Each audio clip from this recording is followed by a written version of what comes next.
Hello everyone, welcome to Visionary Classes. So again we will discussing on 2013 paper. So after a long time I am again preparing this video because the exam is very close and we are going to have a rapid revision on MSc JNU Environmental Science exam. So this is a 2013 paper basically. We will starting the lecture 1 of 2013. So the first question you are seeing here, तो इसमें ये पूछ क्या रहा है, ठीक है। तो ये पूछ रहा है if A is a matrix, यहाँ पे आपको दिख रहा होगा ये 3x3 का मैट्रिक्स है, ठीक है, जिसमें 2 0 1 -1 1 0 1 2 1, ठीक है। ये मैट्रिक्स दे रखा है 3x3 का, मतलब 3 रो और 3 कॉलम इसमें मैंडेटरी हैं 3x3 मैट्रिक्स में।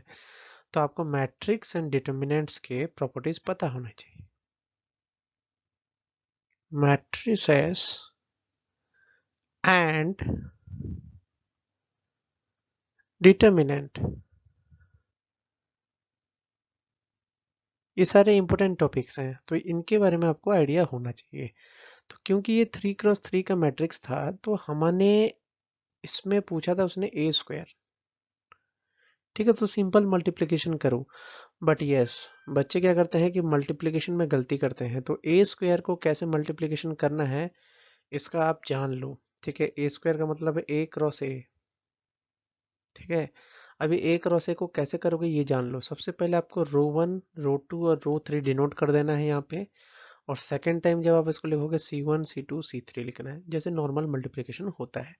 फिर क्या करोगे, आपको रो 1 को कॉलम 1 से पूरा मल्टीप्लाई करना है, मतलब रो 1 का पहला एलिमेंट कॉलम 1 के पहले एलिमेंट से प्लस रो 1 का दूसरा एलिमेंट कॉलम 1 के दूसरे एलिमेंट से, इस तरीके से मल्टीप्लिकेशन होगा। तो इस तरीके से आप देख सकते हो, पहले हमने रो 1 C1 किया, फिर रो 1 C2 किया, फिर रो 1 C3 किया, मतलब रो जो है वो कॉमन रखा और इसको हमने बदलते गए, किसको, C1 C2 C3 को हम हर टर्म में बदलते गए। तो इस तरीके से आपका पैटर्न बना। फिर आप देख सकते हो कि मैंने कैसे मल्टीप्लाई किया। तो यहाँ पे 2 था तो मैंने यहाँ पे 2 को मल्टीप्लाई किया, तो 2 इंटू 2 किया। फिर यहाँ पे -1 था और कॉलम में यहाँ पे सेकंड एलिमेंट जो था 0 था, तो -1 0। तो आपको दिख रहा है रो का सेकंड एलिमेंट यहाँ का कॉलम का सेकंड एलिमेंट से मल्टीप्लाई हो रहा है, ठीक है। उसी तरीके से यहाँ पे 1 था तो रो का थर्ड एलिमेंट इसके थर्ड एलिमेंट से मल्टीप्लाई हुआ। तो एलिमेंट वाइज मल्टीप्लिकेशन होना चाहिए और रो कॉलम से मल्टीप्लाई होना चाहिए। तो इस तरीके का आपको याद रखना है कि किस तरीके से मल्टीप्लिकेशन करना है, क्योंकि एग्जाम्स में बच्चे गलती करेंगे। और ये आई 100% आई एम श्योर कि मैट्रिक्स एंड डिटरमिनेंट से 2 क्वेश्चंस आएंगे और जिसमें आप गलती करोगे। तो इस वजह से इस चीज़ पे थोड़ा अच्छे से ध्यान दो।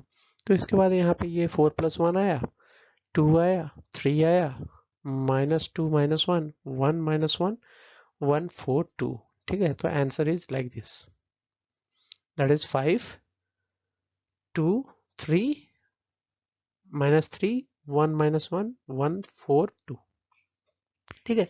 सिंपल था, बट आपको बहुत कुछ चीज़ें पूछ सकता है वो। मैट्रिक्स डिटर्मिनेंट्स के प्रॉपर्टीज पे क्वेश्चंस आ सकते हैं, ठीक है। डिटर्मिनेंट से कैसे दो कॉलम अगर सेम हो जाता है तो डिटर्मिनेंट का वैल्यू 0 हो जाता है, ये चीज़ें आपको पता होना चाहिए। तो matrix determinant is a booster topic, ठीक है। 2 क्वेश्चन यहाँ से बनने ही हैं, ठीक है। स्क्यू सिमेट्रिक मैट्रिक्स, ठीक है, उस पर क्वेश्चन आता है। तो बहुत सारे क्वेश्चन आने की प्रोबेबिलिटी है मैट्रिसेस से। एसएसएन रीजनिंग पे भी क्वेश्चन आ रखा है लास्ट ईयर के पेपर में। तो इस तरीके के क्वेश्चंस के लिए आप हमेशा तैयार रहिए, ठीक है। मैट्रिक्स डिटरमिनेंट की प्रॉपर्टीज अच्छे से पढ़ लीजिए, जब भी आप एग्जाम देने जा रहे हो उससे पहले इस चीज को अच्छे से रिवाइज कर लो।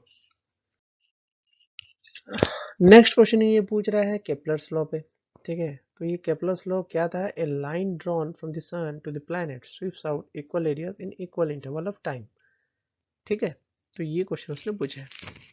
तो आपको केपलर्स का सेकंड लॉ जो है वो यही बताता है कि अगर मैं बोलूँ इक्वल टाइम इंटरवल, सपोज करो कि सन यहाँ पे है, ठीक है। तो अर्थ का ग्रेविटेशनल पुल काफ़ी है हुआ अर्थ पे, तो वो जल्दी से मूव करेगा, फास्टेस्ट, ठीक है। बट ये एरिया जो वो कवर करेगा इस समय में, जब वो बहुत दूर होगा, ठीक है। तो ये T2 माइनस T1 का जो इंटरवल यहाँ पे है और ये T3 माइनस T1 का जो इंटरवल है, ठीक है, तो वो टाइम इंटरवल सेम है। ठीक है, equal time intervals, equal areas in equal time interval. आया समझ में क्या बताया जा रहा है? ये देखो क्या बोल रहा है कि अगर T2 माइनस T1,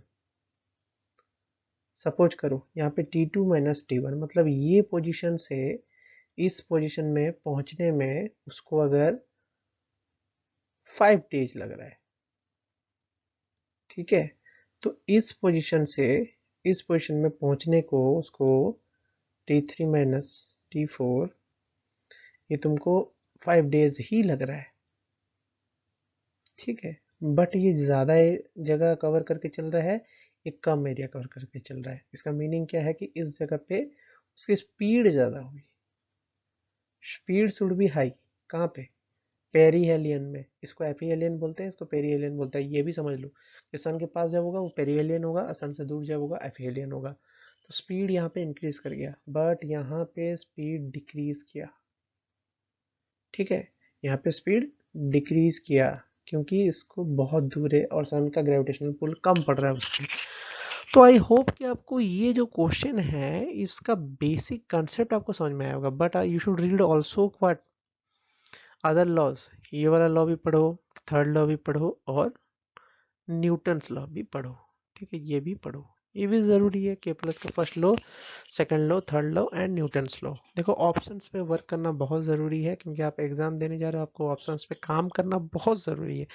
ग्रेविटेशन के क्वेश्चन अगर कुछ भी आएंगे तो वो आइदर तुम्हारा ग्रेविटी जो हाइट पे है या डाउन पे है उससे रिलेटेड पूछ सकता है या केपलस लॉ से रिलेटेड पूछ सकता है, ठीक है। देन अगेन दिस टॉपिक में वो क्या बोल रहा है कि in this topic they are asking that the equation of a straight line which passes through the intersection of the straight line 3x minus 4y plus 1 equal to 0 and 5x plus y minus 1 0 and cuts of the equal intercept on axis is, ये question दिया है। तो ये आपका question कहाँ से है? 3D topic से, 3D ज्योमेट्री से क्वेश्चन है, ठीक है, लाइन परपेंडिकुलर वाला क्वेश्चन है।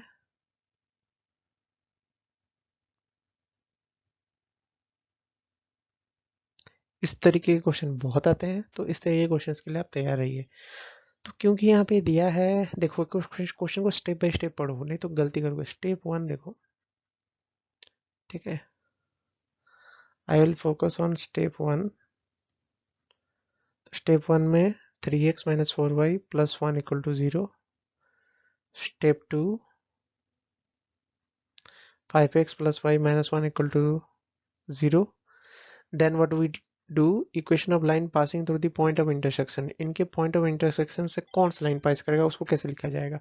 देखो फर्स्ट इक्वेशन को लिखो, फिर एक लामड़ा कांस्टेंट मल्टीप्लाई करो, फिर सेकंड इक्वेशन को लिखो, ठीक है। देखो इक्वेशन मैं यहाँ पे बहुत सिंपल तरीके से बता रहा हूँ, स्टेप याद कर लो। जो बायो बैकग्राउंड से है वो स्टेप याद कर ले, नहीं तो हमसे गलती होना ही है। फिर क्या करो, एक्स के सारे टर्म्स को कॉमन ले लो, वाई के सारे टर्म को कॉमन, बाकी सब कॉमन, ठीक है। तो अगर मैं बात करूँ नेक्स्ट स्टेप 3 में क्या करना है तुमको, स्टेप 3 में तुमको एक्स को 0 पुट करना है और वाई की वैल्यू निकालनी है। स्टेप 4 में क्या करना है, y की वैल्यू को 0 पुट करना है, x की वैल्यू निकालनी है, ठीक है। फिर क्या होगा, as the intercept are given equal, जो इक्वल इंटरसेप्ट दिया गया है, ठीक है, क्योंकि इंटरसेप्ट इक्वल है तो दोनों को इक्वेट कर दो और वैल्यू निकालो,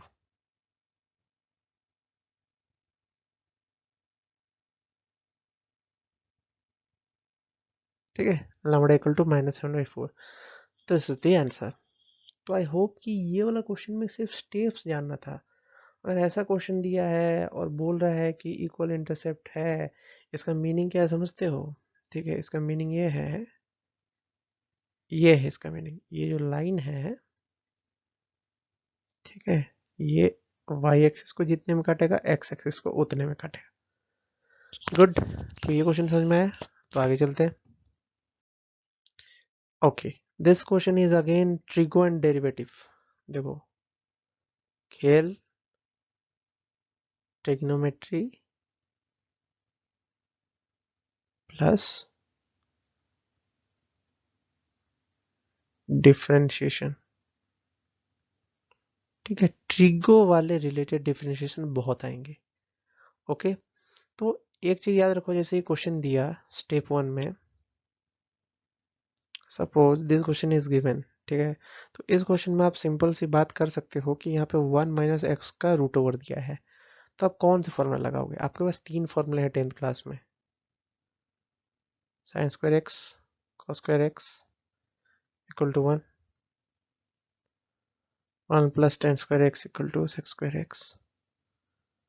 ठीक है, फिर 1 plus cot square x equal to cosec square x.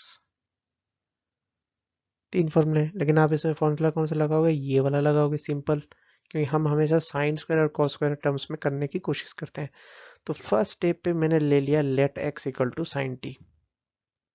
Already X दे चुका है तो एक्स नहीं ले सकते हो, थीटा ले सकते हो, एक्स नहीं ले सकते हो। तो एक्स इक्वल टू मैंने साइन टी ले लिया, तो साइन टी जैसे ही पुट किया, देखो वैल्यू क्या आ रहा है, थर्ड स्टेप में पहुंचने पर ये आ रहा है tan in y equal to tan inverse sine t upon 1 upon cos t. तो यहाँ पे जैसे ही आप पहुंच जाते हो, यहाँ पे तिगड़म क्या लगाओगे? यहाँ पे लगाओगे आप तिगड़म साइन 2 थीटा वाला फॉर्मूला का, ठीक है, और कॉस 2 थीटा फॉर्मूला का। यहाँ तो ये हाफ एंगल बन के चलेगा, ठीक है, हाफ एंगल मतलब 2 मल्टीप्लाई करोगे 2 डिवाइड करोगे, ठीक है। अगर ऑलरेडी 2 के फॉर्म में होता तो बहुत अच्छा होता है। यहाँ पे आप साइन 2t भी लेके कर सकते थे, ठीक है, you can also take sine 2t, 2t लेके भी आप बना सकते हो, ठीक है। तो इस केस में मैंने सीधा t लेके किया, तो t लेके किया तो मैंने हाफ एंगल इसको बना लिया, ठीक है, क्योंकि अगर मैं बात करूं साइन टी, तो साइन टी को क्या लिख सकता हूँ, एक 2 मल्टीप्लाई करके 2 डिवाइड कर सकता हूँ, यहाँ पे भी वही किया मैंने इस स्टेप पे। तो इस स्टेप पे जैसे ही किया, साइन 2 थीटा का फॉर्मूला होता है कॉस थीटा, और कॉस थीटा का फॉर्मूला होता है 2 कॉस स्क्वायर थीटा माइनस 1, ये है। तो उसी फॉर्मूले से मैंने ये निकाला, सेकेंड स्टेप किया, उसके बाद बचता है tan टी। तो tan inverse of tan T होता तो t/2 हो जाएगा, तो t की वैल्यू ली थी sine t equal to x, तो यहाँ से आप बोल सकते हो कि sine inverse x equal to t. तो फॉर्मूला पुट किया, आंसर निकाला, फिर डेरिवेटिव आता है, तो साइन इनवर्स का डेरिवेटिव होता है 1 upon root over of 1 minus x square. तो इस वजह से इसका आंसर ये हुआ। This is very simple. देखो, फॉर्मूला याद करना बहुत ज़रूरी है, ट्रिगो के फॉर्मूला याद होना चाहिए, तब आप ट्रिगो के रिलेटेड डिफरेंशिएशन बड़े आसानी से कर सकते हो सब्स्टिट्यूट करके, ठीक है। सब्स्टिट्यूशन करने के लिए आपको बहुत सारे प्रॉब्लम्स बनाने होंगे, तब आपके सब्स्टिट्यूशन वाली जो स्किल्स है वो डेवलप हो जाएगी, ठीक है, जो नॉन मैथ्स बैकग्राउंड से हैं। आया समझ में? So this question is very very simple. अगर आपको यहाँ पे I equal to log X square दे रखा है, तो आपको सिंपल सा एक रूल पता होना चाहिए, दैट इज आई लेट, ठीक है। यहाँ पे आई जो है वो इनवर्स ट्रिगो को,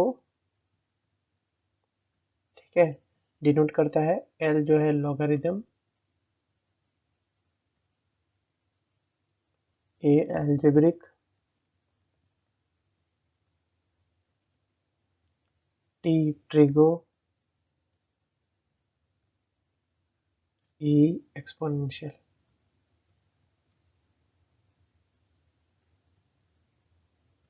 ठीक है, इन सब चीज़ों को रिप्रेजेंट करता है कौन? हमारा आइलेट रूल। ओके, तो इस केस में अगर आप देख रहे हो I equal to integration log X का स्क्वायर डी एक्स, ठीक है, तो यहाँ पे आपको सिर्फ आपको लॉगरिदम फंक्शन दिख रहा है, दूसरा फंक्शन नहीं दिख रहा है, but you can consider it as